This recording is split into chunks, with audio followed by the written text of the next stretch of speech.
True War Encounters. Jake McNiece. How Jake McNiece used Madsen LMG in 1942 with Unbroken Focus to stabilize the perimeter. Rare account. The Madsen jammed for the third time, and Jake McNiece's hands went still on the cold Danish steel. Camp Toccoa, Georgia, November 1942. Rain hammering red clay into soup, turning the mock defensive perimeter into a slick nightmare of mud and confusion. The machine gun, foreign, temperamental, its curved magazine wobbling on top like a crooked question mark, sat mounted at the northwest corner, barrel pointed toward tree line where enemy instructors were supposed to emerge. McNiece crouched behind it, water streaming off his helmet, fatigues caked with Georgia mud that smelled like rust and wet leaves. This wasn't his weapon. This wasn't even supposed to be his fight. The live-fire field problem had started simple. 2nd Battalion, 506 Parachute Infantry Regiment, defending a mock village against simulated German assault. Standard training, except the battalion commander had thrown in foreign weapons familiarization. Half the machine gun positions, equipped with captured or allied variants, British Brens, French Chauchats, pulled from World War I storage, and this bastard Danish Madsen. The idea was preparation. European combat would mean scarce ammunition, lost gear, improvisation as the difference between holding ground and bleeding out in some hedgerow 5,000 miles from Georgia. McNiece had drawn the Madsen.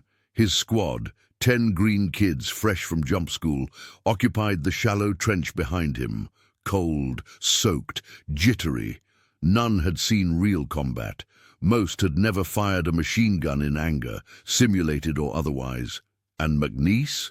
He was already building his reputation.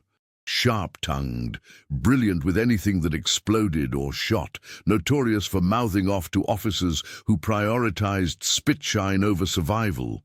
The exercise scenario was brutal by design. 2 companies of German aggressors, veteran instructors and cadre, would assault from multiple angles. Blank ammunition but live pyrotechnics, smoke grenades, chaos scripted to feel real. The officers wanted to see who cracked. 20 minutes in, everything went to hell. The Madsen jammed. McNiece felt it the moment he squeezed the trigger on the third burst, bolt locked halfway, spent casing wedged at an angle in the ejection port. The top-mounted magazine had shifted during recoil, feeding rounds wrong. He cursed, yanked the magazine free, cleared the jam with numb fingers, slapped it back, charged the bolt, fired. 3 rounds, jammed again. To his left, the perimeter collapsed. Smoke rounds detonated in the village center. Aggressors, instructors in German helmets, screaming commands in broken German, poured through gaps in the line. Privates panicked, firing blindly into smoke. The Bren position to McNiece's right went silent, casualties tagged by umpires. His squad was pinned, heads down, waiting for him to do something, anything, to stabilize the northwest corner before the whole defensive line folded like wet paper. The Madsen jammed a third time.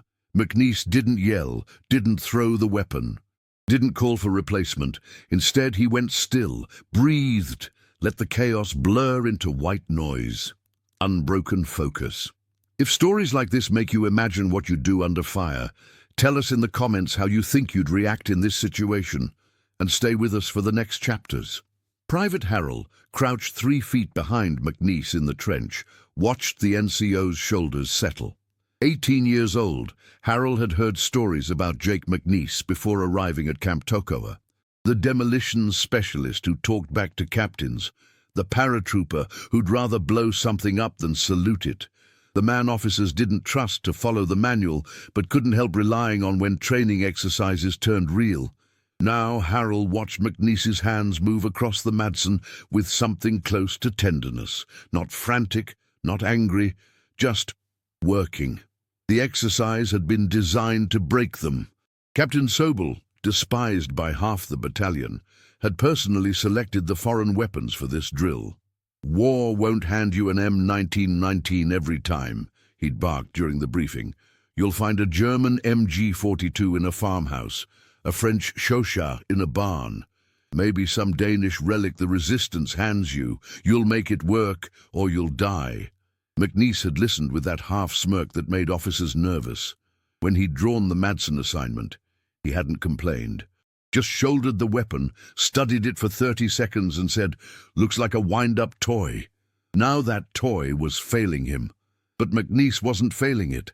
Harrell saw him adjust his grip, tilt the gun forward slightly, slow his breathing. An old Marine gunnery sergeant had told McNiece something during pre-airborne training, back when Jake was still figuring out if the Army would break him or vice versa. Machine guns don't fail. Gunners fail. The Madsen wasn't American. Designed for Danish conscripts in World War I trenches, different tolerances, different rhythms.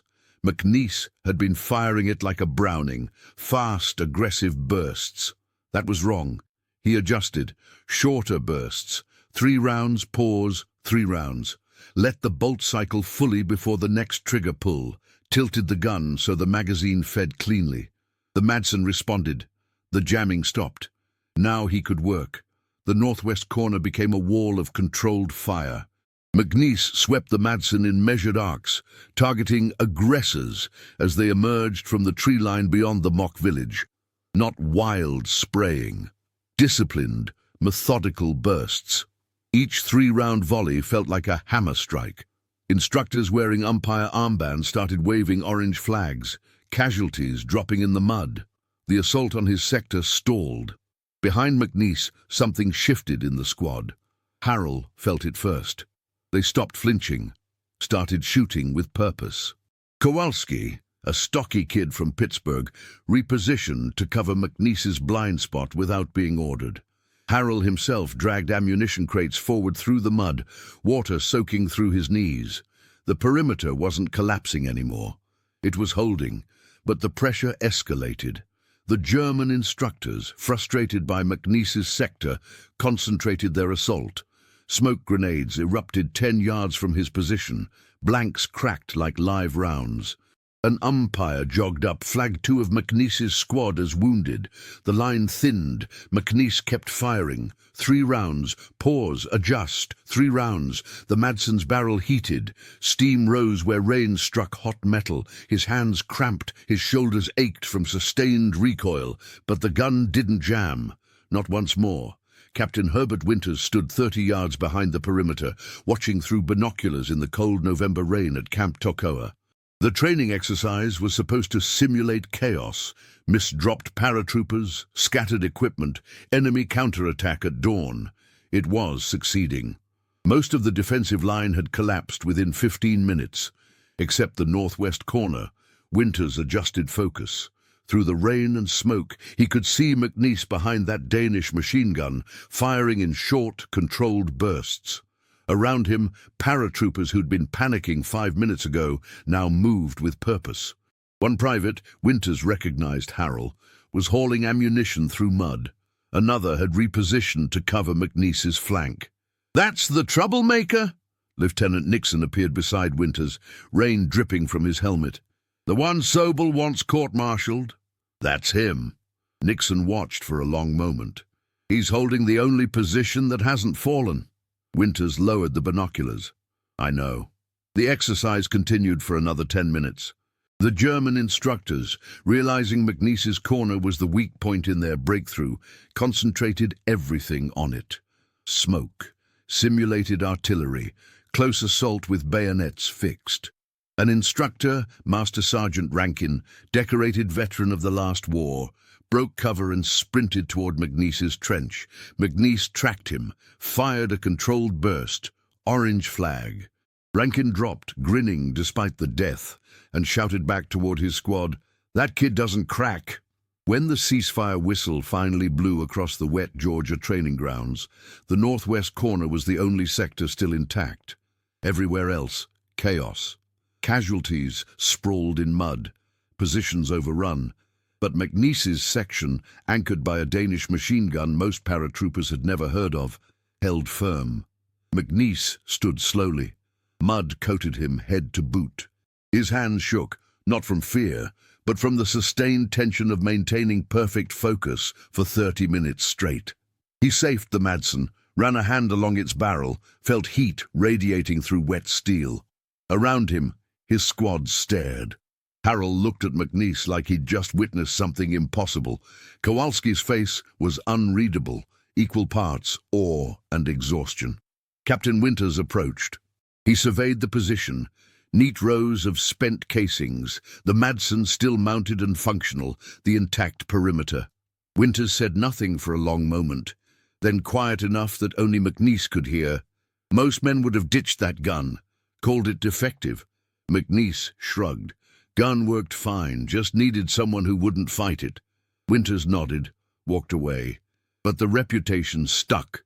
By evening chow, the story had spread through the 506th Parachute Infantry Regiment at Camp Tocoa like wildfire. McNiece, the stubborn demolition specialist who didn't panic, who could make a foreign machine gun sing when everyone else was drowning in chaos.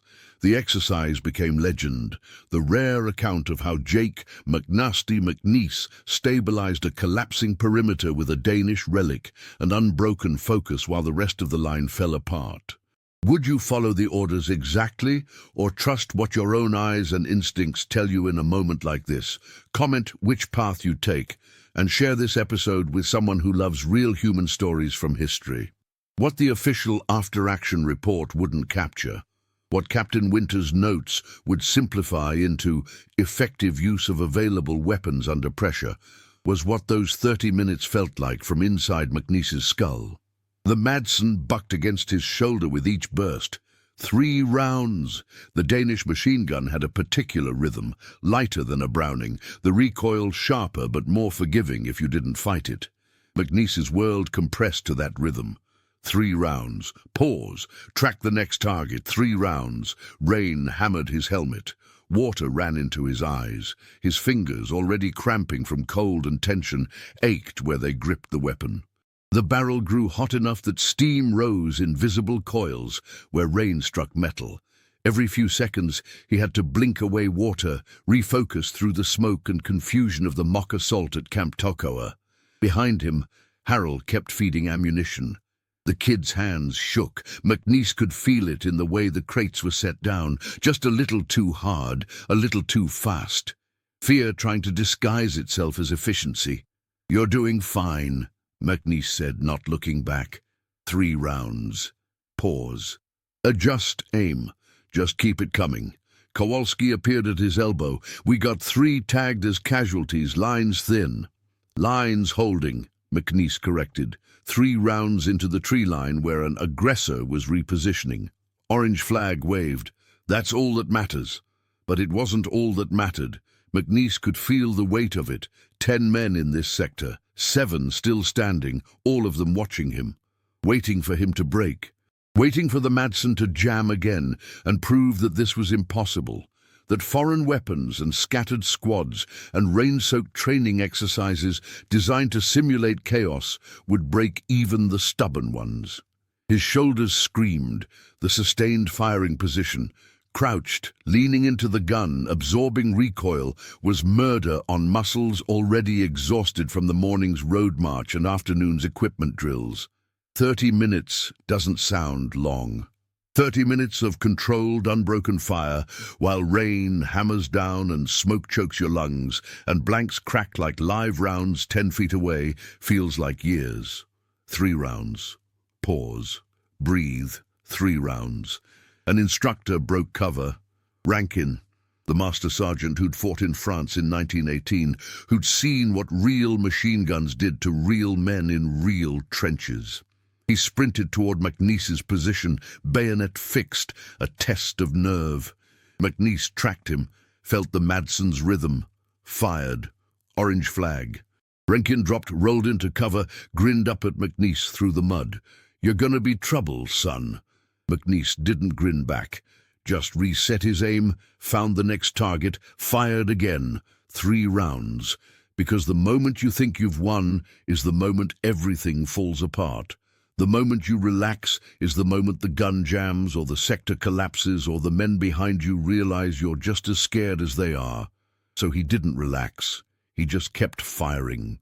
When the ceasefire whistle finally blew across the wet Georgia training grounds of Camp Toccoa, McNiece's hands were shaking so hard he had to force himself to safe the weapon properly. His vision blurred at the edges, not from rain, but from the sustained adrenaline crash. He stood slowly, felt his knees protest, tasted copper in his mouth from where he'd bitten his cheek without realizing. The Madsen sat silent now, barrel still warm, magazine empty. Behind him, Harrell was staring. Kowalski, too. The whole squad, what remained of it, stood in the mud and rain and looked at McNiece like he'd just pulled off something impossible. He hadn't. He'd just refused to quit. Years later, after Normandy and Market Garden and 100 other drops into chaos, after the Filthy 13 became legend and Jake McNiece became McNasty in stories told around fires and in books written by people who weren't there, someone would ask him about Camp Toccoa, about the Madsen, about the day he held the northwest corner while the rest of the perimeter collapsed. "You made it look easy," they'd say. McNiece would shake his head. Wasn't easy. What he wouldn't say, what the legend would never capture, was the moment in the middle of that 30-minute stand when he almost quit. It came around minute 15. The Madsen had been firing smoothly for 10 minutes, the jamming problem solved, the rhythm established. 3 rounds, pause, 3 rounds. The aggressors kept coming. McNiece's sector kept holding. Behind him, Harrell and Kowalski and the others were finding their courage, trusting his steadiness. And then McNiece felt it.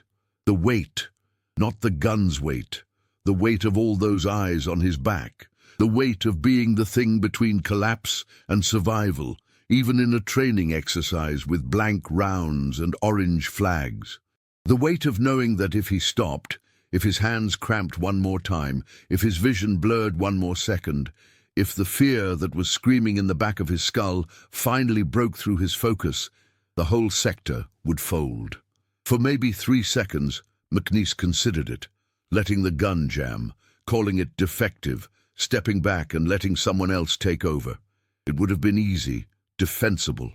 Hell, half the battalion had already collapsed. No one would blame him. His hands started to lift from the weapon. And then he heard Harrell behind him, dragging another ammunition crate forward. Heard the kids breathing, quick, scared, but still moving, still doing his job, because McNiece was doing his. McNiece's hands settled back on the Madsen. 3 rounds. Pause. Adjust. 3 rounds. The moment passed. The fear didn't disappear. It never does, but it got smaller. Manageable, something he could carry while his hands kept working. That was the secret the after-action reports at Camp Toccoa wouldn't mention, that Captain Winter's notes would compress into demonstrated composure under pressure, that the legend of Jake McNiece and the Danish machine gun would simplify into a story about skill and focus and some mythical steadiness that made him different from other men. The truth was simpler and harder. He was just as scared as everyone else. He just didn't let the fear make his decisions. After the ceasefire, after Winters's quiet acknowledgement, after the squad had cleaned weapons and filed into the mess hall, McNiece sat alone in the barracks at Camp Toccoa. His hands still shook, his shoulders ached. He stared at the Madsen. Someone had brought it back, set it on the rack with the other foreign weapons, and felt something he couldn't name. Not pride. Pride would come later, in the stories, in the reputation that would follow him to Normandy and beyond. What he felt in that moment was closer to relief. Relief that he hadn't quit. Relief that the gun had worked once he'd stopped fighting it. Relief that the men who trusted him were still alive, even in a training exercise where alive and dead were just orange flags and umpires' calls. Kowalski found him there, sat down without asking. Didn't say anything for a long time. Finally, thought you were gonna break, middle of it, but just a second. McNiece looked at him. Yeah, but you didn't. No. Kowalski nodded, stood, put a hand on McNiece's shoulder, brief, rough, the kind of gesture men make when they can't find words. Then he walked away. That was the moment McNiece understood what would follow him through the rest of the war. Once men see you refuse to break, they'll trust you with impossible things. They'll follow you into chaos because they remember the time you didn't quit, when quitting would have been easy. The legend would grow. The stories would spread. By the time the 506th Parachute Infantry Regiment left Camp Tokoa for England and then Normandy, Jake McNiece would be known as the man who could make anything work, who didn't crack under pressure, who could hold ground when everyone else was falling apart. But inside, he'd always remember those 3 seconds, the moment his hands started to lift, the moment he almost gave up. And the decision, barely conscious, driven by loyalty and stubbornness and maybe just exhaustion, to settle them back down and keep firing. The story spread faster than McNiece expected. By evening, chow at Camp Tokoa, paratroopers from other companies were asking about the Danish gun incident. By the next morning's formation, officers who hadn't been at the exercise were referencing it in briefings. By the end of the week, it had become shorthand. If you wanted something done when the plan fell apart, you gave it to McNiece. What surprised him wasn't the attention. It was how the story changed. In some versions, he'd held the position for an hour. In others, he'd personally killed 20 instructors. One private swore McNiece had fixed the Madsen while under fire, one-handed, without missing a beat. Another claimed he'd done it all while cracking jokes. None of that was true. But McNiece learned quickly. The legend was easier than the truth. The legend didn't include the 3 seconds when his hands lifted. Didn't include the cramping fingers or the fear or the bone-deep exhaustion. The legend was clean, heroic, simple. The truth was complicated, heavy, something he carried alone. Months later in England, preparing for D-Day, Private Harold would tell new replacements about Camp Tokoa, about the northwest corner, about how McNiece never cracked. The kid told it with awe, with pride at having been there, and McNiece would listen, smoking in silence, and never correct him, because the legend served a purpose. It gave men something to believe in when they were about to jump into Normandy darkness with 50 pounds of equipment and no guarantee the chute would open, or the drop zone would be clear, or the mission would make any sense once they hit the ground. If they believed McNiece didn't crack, maybe they wouldn't crack either.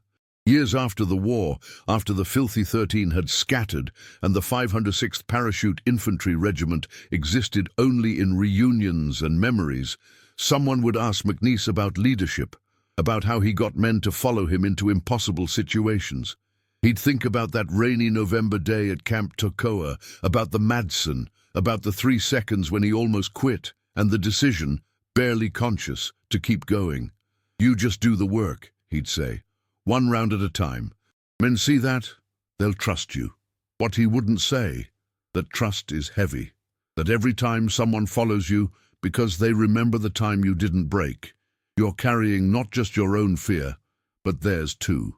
That the legend is light, a clean story about focus and skill. But the memory is heavy, full of doubt and cramping hands, and the knowledge that you were 3 seconds from failing everyone who believed in you.